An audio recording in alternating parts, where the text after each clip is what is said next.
Welcome back to our channel. నేను మీ Kavya. So మొత్తానికైతే ఉద్యోగ సంఘాలు డెడ్ లైన్ గవర్నమెంట్కి విధించినప్పటికీ ఒక 2 రోజులు 3 రోజులు అటు ఇటు కానీ వాళ్ళు పెట్టిన డిమాండ్స్ కొంతవరకు సాధించుకోగలిగారు. సో కదిమ డిమాండ్స్ ఏమున్నాయి, అసలు నిజంగా ప్రభుత్వం ప్రకటించింది కానీ చెల్లింపులో కూడా అట్లాగే ఉండబోతుందా, అసలు ఏమనుకుంటున్నారనే విషయం తెలుసుకుందాం. ఇక ప్రజెంట్ మనతోటి మన స్టూడియోలో దేవి ప్రసాద్ గారు ఉన్నారు. మాట్లాడు సార్. నమస్తే సార్. కంగ్రాచ్యులేషన్స్. చాలా అంటే కంగ్రాచులేషన్ అని చెప్పడం అనేటువంటిది మరి మీరు మమ్మల్ని ఏడిపించడానికి చెప్తున్నారా నవ్వించడానికి చెప్తున్నారా అర్థం కాదు. కానీ నిజంగా అంటే మొదటి నుంచి కూడా రేవంత్ రెడ్డి ఉద్యోగుల సమస్యల పట్ల వ్యవహరిస్తున్నటువంటి తీరు తర్వాత అంటే నన్ను కోసుకొని తిన్నా నేనేమి ఇవ్వను, నన్ను వండుకోండి, నా దగ్గర డబ్బులు లేవు అని బీరాలు పలికితే ఉద్యోగ సంఘాలు కానీ మా తెలంగాణ ఎంప్లాయీస్ కోఆర్డినేషన్ కమిటీ కానీ మొత్తం పౌర సమాజం నుంచి వచ్చిన ఒత్తిడి కానీ మా హరీష్ రావు గారు కేటీఆర్ గారు చేసినటువంటి ఒత్తిడి కానీ ఈ ఒత్తిడి అన్నిటి ఫలితంగా ప్రతిపక్షాలు చేసినటువంటి ఒత్తిడి ఫలితంగా చివరికి ఉద్యోగ సంఘాలతో మాట్లాడనటువంటి ఒక అనివార్య స్థితి ప్రభుత్వానికి వచ్చింది. అంత మేరకు మీ కంగ్రాచులేషన్స్ ఓకే. ఎందుకంటే అసలే మాట్లాడనని హూంకరించిన రేవంత్ రెడ్డికి మాట్లాడేటట్టు అనివార్యంగా ఉద్యోగుల సమస్యల వైపు దృష్టి పెట్టేట్టు చేసినటువంటిది ఒక విజయంగానే భావించాలి.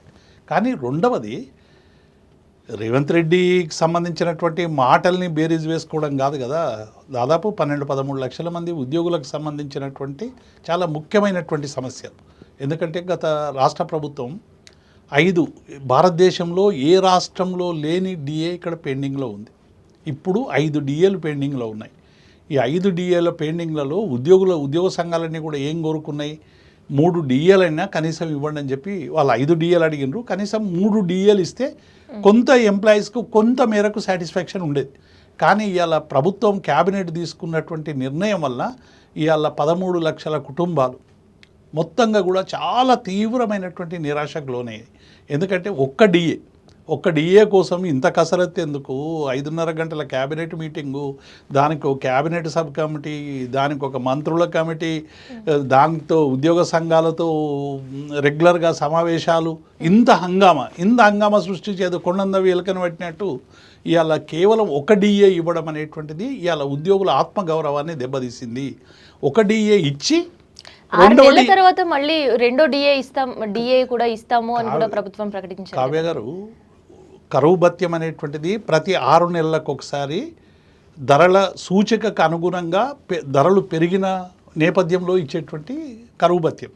ప్రతి 6 నెలలకు ఒక డిఏ వస్తుంది. ఇప్పుడు ఇచ్చేటువంటి డిఏది జనవరి డిఏ 2023 జనవరి డిఏను ఇప్పుడు రిలీజ్ చేసారు.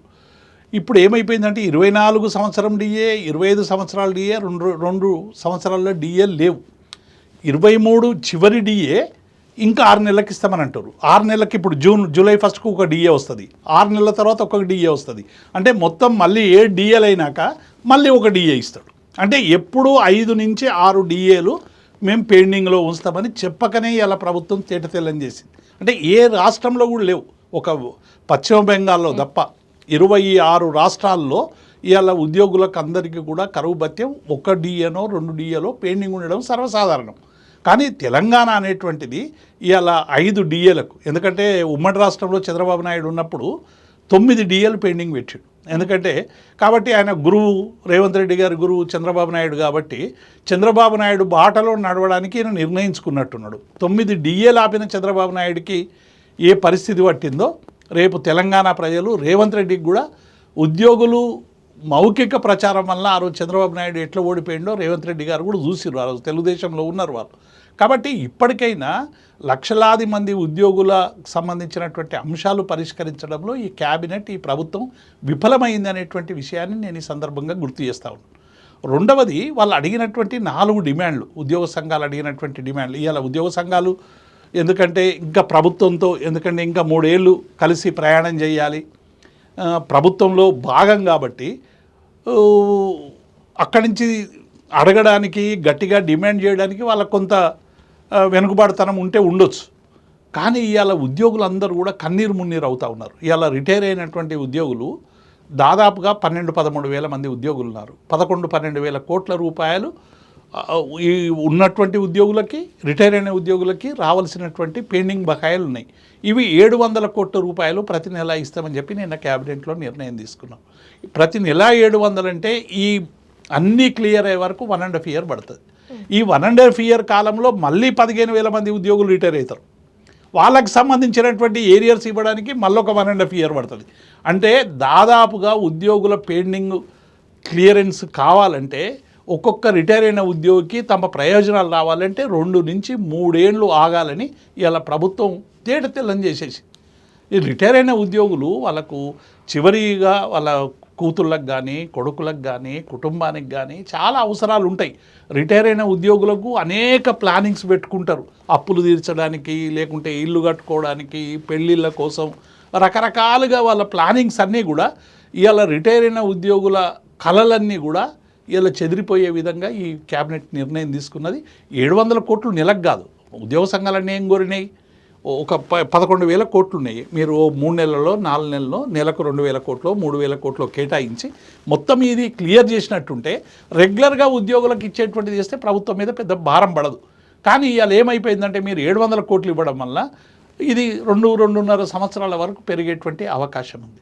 ఇక ఆ డిఏ 6 నెలల తర్వాత ఇస్తామంటే మళ్ళీ అప్పుడు మళ్ళీ ఎప్పుడు ఇస్తారు ఆ డిఏ? అంటే ఇంకొక డిఏ అడగడానికి లేదు. ఇక 6 నెలలకే డిఏ ఇస్తా అంటే పిఆర్సీ ఎప్పుడు ఇస్తారు?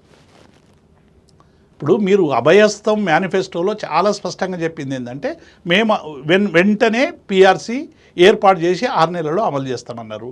డిఏలు వెంటనే చెల్లిస్తామన్నారు. వెంటనే అంటే 15 నెలలు అయిపోయినాయి. మళ్ళీ ఆ వెంటనే అనేది ఎప్పుడు? అందరు ఎత్తుకుతున్నారు డిక్షనరీలో, కాంగ్రెస్ డిక్షనరీలో వెంటనే అంటే ఏంది అని.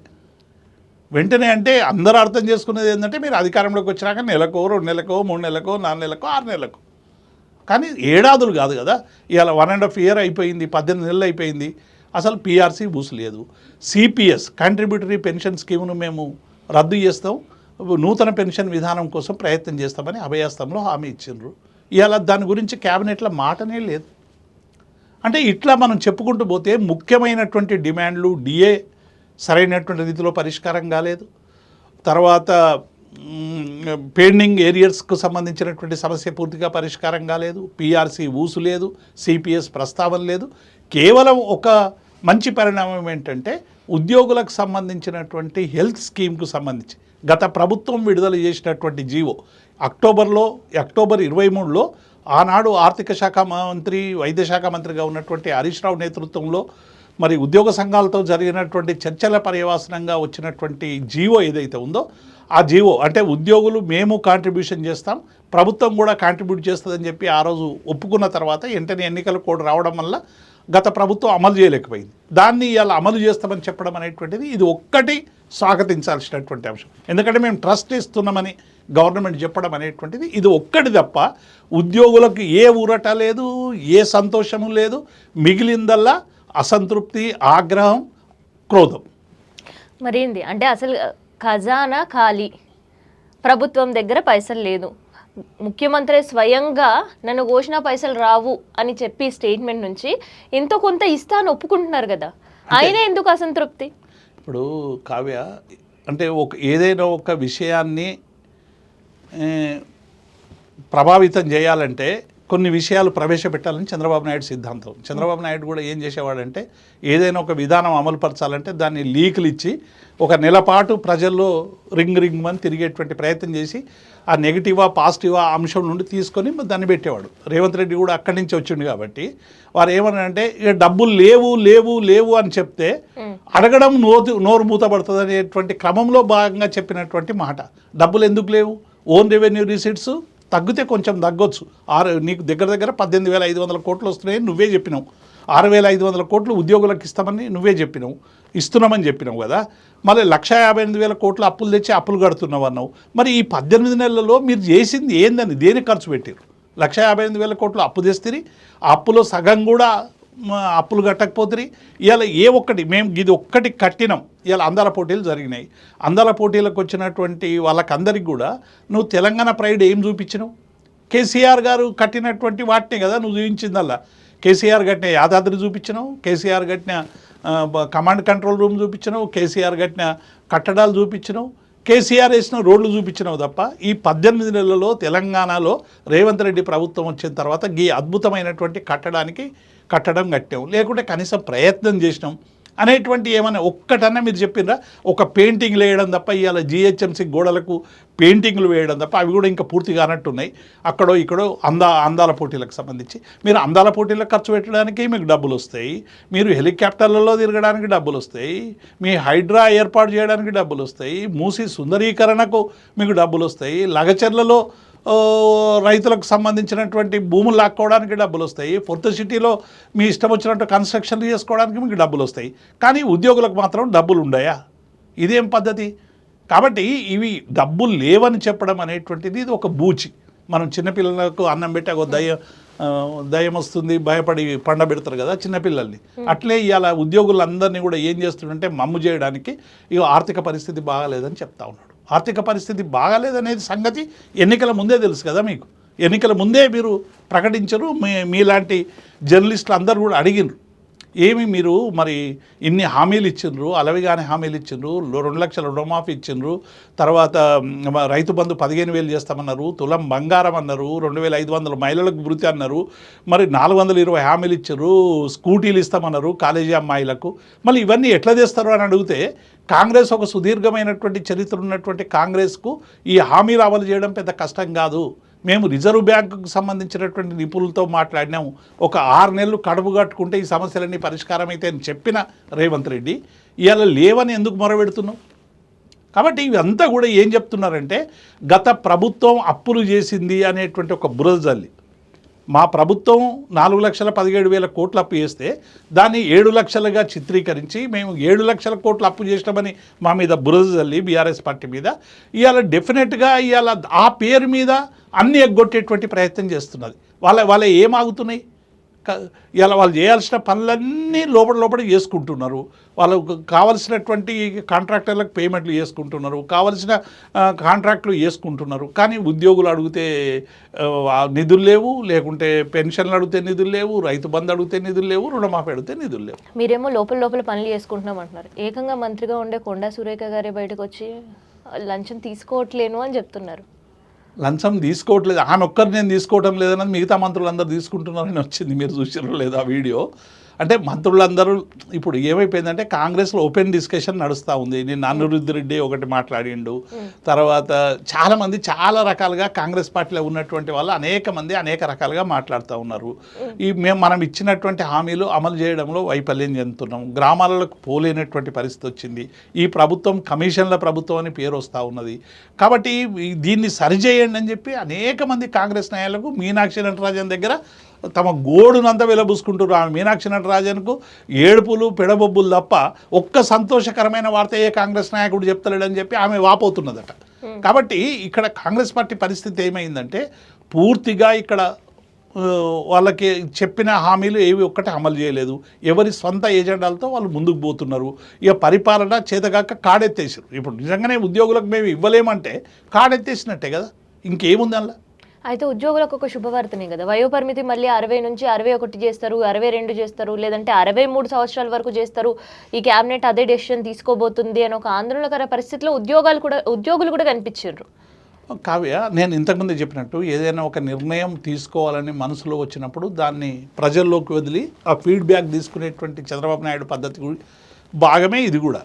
అసలు రిటైర్మెంట్ ఏజ్ను మళ్ళీ పెంచుతామని ఎందుకు పెంచాలనుకుంటున్నారు అంటే ఇప్పుడు రిటైర్మెంట్లకు ఇచ్చేటువంటి బెనిఫిట్స్ అన్నింటినీ కూడా పక్కకు పెట్టాడు. గతంలో కేసీఆర్ గారు 58 నుంచి 61 వరకు పెంచారు. 58 నుంచి 60కే పెంచాలని మేమందరం డిమాండ్ చేసినాం. ఎందుకంటే అప్పటికే విడిపోయినటువంటి ఉమ్మడి ఆంధ్రప్రదేశ్లో 61 ఉండే, తర్వాత సివిల్ సర్వీసెస్ అన్నీ 60 ఉండే, క్లాస్ 4 60 ఉండే, తర్వాత కేంద్ర ప్రభుత్వ ఉద్యోగులకు 60 ఉండే. కాబట్టి అన్ని సర్వీసులలో 60 అయింది కాబట్టి 60 చేయండి అని చెప్పి కేసీఆర్ గారికి అప్పుడు ఉన్నటువంటి ఉద్యోగ సంఘాలందరూ కూడా డిమాండ్ చేసినాయి. ఆ డిమాండ్ ప్రకారం వారు 61 చేశారు. 61 డిమాండ్ చేసినాక ఇప్పుడు ఉన్న పరిస్థితి ఏంది? ఇప్పుడు మళ్ళీ దీన్ని పెంచడం అంటే మీరు మళ్ళీ 3 ఏళ్ళు వేస్తారనుకోండి, 3 ఏళ్ళ తర్వాత మళ్ళీ ప్రభుత్వం మీద భారమే కదా ఇది. ఇప్పటికే మీరు 2 లక్షల ఉద్యోగాలు ఇస్తామని అధికారంలోకి వచ్చిండ్రు. 2 లక్షల ఉద్యోగాలలో 11,000 మాత్రమే కొత్త ఉద్యోగాలు ఇచ్చారు. గత మేము ఇచ్చినటువంటి నోటిఫికేషన్లు 45,000 50,000 కల్పించారు. ఇప్పుడు మళ్ళీ మీరు 2 లక్షల ఉద్యోగాలు ఇవ్వాలంటే ఇవాళ నువ్వు మళ్ళీ ఏజ్ పెంచితే, వయోపరిమితి పెంచితే నిరుద్యోగులు ఊరుకుంటారా? కాబట్టి ఈ ఏజ్ పెంచేటువంటి పరిస్థితి ఏదైతే ఉందో ఇది సరైంది కాదు. ఇప్పటికే 61 ఏళ్ళు ఉంది. ఉద్యోగులందరూ ఇప్పుడు డ్రైవర్లు కానీ లేకుంటే కానిస్టేబుల్ కానీ చాలా డ్యూటీలు ఎట్లుంటాయంటే వాళ్ళు నిలబడలేనటువంటి పరిస్థితి. ఇప్పుడు ట్రాఫిక్ కానిస్టేబుల్ ఉన్నాడు, నువ్వు 61 ఏళ్ళు నిలబడమంటే ఆ స్టేజ్లో 8 గంటలు నిలబడాలంటే నిలబడలేనటువంటి పరిస్థితి. డాక్టర్లో లేకుంటే ముఖ్యమైనటువంటి ప్రొఫెషనల్స్ ఎవరికో ఒకరు చేయగలుగుతారు తమ మేధో మదస్తో, ఎందుకంటే ఎక్స్పీరియన్స్ ఉంటారు కాబట్టి కొంతమంది ఉపయోగపడతారు. కానీ ఉద్యోగులు ఎవ్వరు కూడా కోరుకుంటారు. ఇవాళ ఉద్యోగులు ఏం కోరుకుంటున్నారు తెలంగాణలో? మాకు రిటైర్ అయితే ఒక నెల లోపల మా డబ్బు మాకు ఇస్తే చాలు, ఈ నౌకరొద్దు, ఈ పాడొద్దు అని ఇవాళ అంత ఫ్రస్ట్రేషన్కి ఇలా తెలంగాణ ఉద్యోగులు పోతున్నారు. దీన్ని అర్థం చేసుకోవాలి.